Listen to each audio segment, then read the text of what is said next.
What's up, everybody? Just a quick video. My name is Dave Frank. When you're doing a channel over the course of time, you'll learn more and more about yourself, the way that you come across. It is true that sometimes I am confrontational and abrasive, but really this is about the discrepancies that I've found just in the cartel space in terms of the way that people make claims on videos and whatnot. I've got some notes here. Hope you don't mind. For more than 2 years, I've requested a direct discussion with Katerina Schultz, Tommy G, Ed Calderon, Sean Ryan, Vincent Vargas, and many, many others. I've asked to talk about specific discrepancies in their cartel-related reporting and sourcing. I offered to pay every cost and travel anywhere they wanted. Those requests have gone largely unanswered. Today I'm putting the full evidence and a formal invitation on the record. Again, the offer still stands. I have oftentimes, and I need to evolve constantly, not just with my channel, but in general. Yesterday you guys saw me post a video of figuring out exactly what is entailed in terms of trying to purchase or buy, however you want to put it, a barrel of raw crude oil. And as you saw, some people that work for oil companies don't even know where to purchase one themselves or even how much they cost. And then you factor in other things like logistics, storage, and all the insurance. It's crazy. There are people that you can go out and buy hydrochloric acid, sulfuric acid, and all these other things for anodizing and whatnot, but they want to pick apart the way that you store raw crude.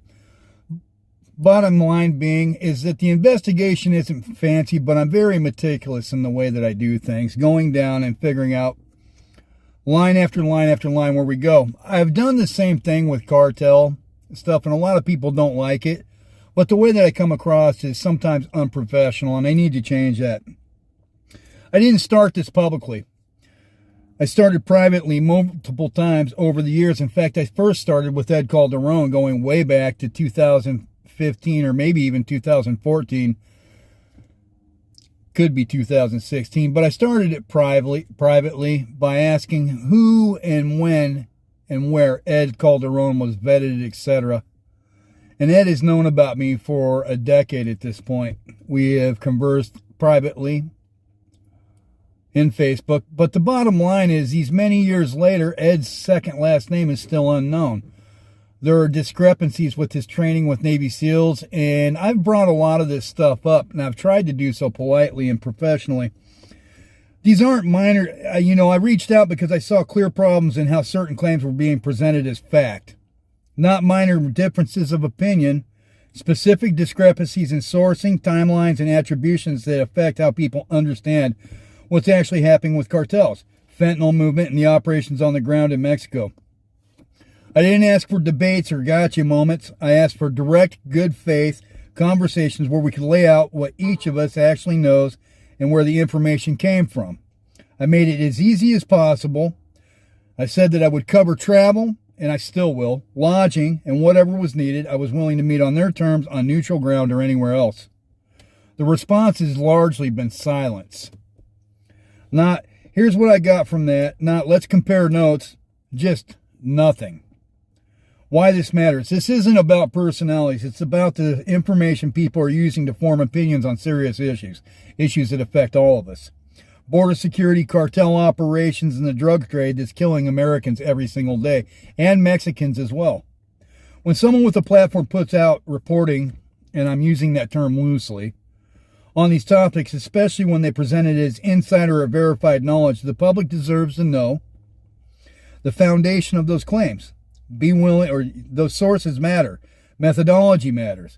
Be willing to stand behind your work when questions matter. And even when I come out and find not just blatant discrepancies, but things that are flatly untrue, there's never redactions or corrections, ever. I've done the job on the ground in Zacatecas. I know what real operations look like, what the daily reality is, and I've done this for years. and how information actually moves or doesn't move in that environment. When I see claims that don't line up with what I know to be true from direct experience, or when sourcing appears thin or circular, I'm going to ask about it. Gafe 423 is a great example of that. 800 interviews or episodes put out. Only 3 of his guests are even known of what their identities are. It's a pattern. I asked privately at first. In fact, I've done that with Gafe and every single person that I've asked. Katarina Schultz also. Every person that I've talked about, I have reached out behind closed doors trying to come to some type of semblance to where people are getting the information correct and that things aren't being misrepresented in the YouTube sphere or other ways. I came forward when I heard Ed Calderon publicly speaking with our elected representatives, Dan Crenshaw, and since then I've been very open about what I'm doing and why. So here it is, clearly and correctly on the record, for the record. Katarina Schultz, Tommy G, Ed Calderon, Gafe 423, Sean Ryan, Vincent Vargas, all of you, and your production staff as well, because I've also reached out to them. Jesse Carey, Jeremy Carey, Bruno Villela, the creative writer at Ironclad, all of you guys. I am formally inviting you to a direct, recorded, or unrecorded discussion at a time and place of your choosing. I will cover all travel and related costs. You pick the format, you pick the location. I just want to go through the specific discrepancies, of which I have now compiled an entire OSINT database, which I've been working on over the course of the last year. I just want to go through the specific discrepancies point by point, see the sourcing, and understand how you arrived at the conclusions that you've shared publicly. This is not an attack. It's an opportunity to clear the air with primary information instead of assumptions.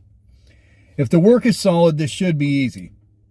If there are honest mistakes, we can address them like professionals. If the sourcing doesn't hold up, then that needs to be acknowledged too. The invitation is open. It has been open for more than 2 years. It remains open today. I've said what needed to be said. The evidence, and this is in closing, I've stated what's needed to be stated. The evidence of the requests, the specific discrepancies I've raised in this formal invitation are all in the description and link materials that you guys have got, and in the many, it's in excess of 300 videos I put out now, plus my OSINT database that I still have. To the creators I named, the offer stands no expiration date, no conditions other than good faith discussions, including on my part. To the audience, this is how serious topics should be handled. Ask for sources, expect accountability, support the people willing to show their work instead of hiding behind silence or deflection. I'm Dave Frank. I did the job in Zacatecas, and I'm still willing to have the conversation the right way. The offer's on the table. It always has been.